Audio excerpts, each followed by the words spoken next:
في معسكر الإعداد. افتتح لي النادي الأهلي التسجيل تريزيجيه من عرضية رائعة لأحمد سيد زيزو في أحداث الشوط الأول، ورأسية تريزيجيه في الشوط الأول ليفتتح التسجيل للنادي الأهلي.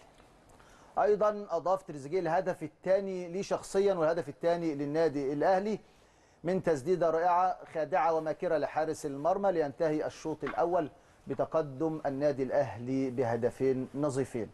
ومع الشوط الثاني في بداية الشوط الثاني عودة المخيف محمد شريف ويواصل التسجيل من هدف رائع وتحرك أكثر من رائع من محمد شريف مع بداية الشوط الثاني وعرضية عمر كمال عبد الواحد. والعائد كريم فؤاد يظهر في المباراة الثانية بتسديدة رائعة ويسجل الهدف الرابع للنادي الأهلي. ونقول لكريم فؤاد الحمد لله على السلامة، واحد من المكاسب الكبيرة للنادي الأهلي.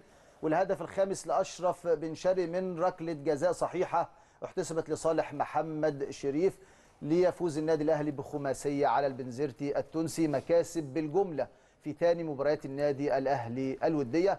خلونا نتعرف على أبرز المكاسب من كباتننا الكبار. كابتن أسامة، النهارده تجربة ناجحة وجيدة للنادي الأهلي ومكاسب بالجملة، أبرز المكاسب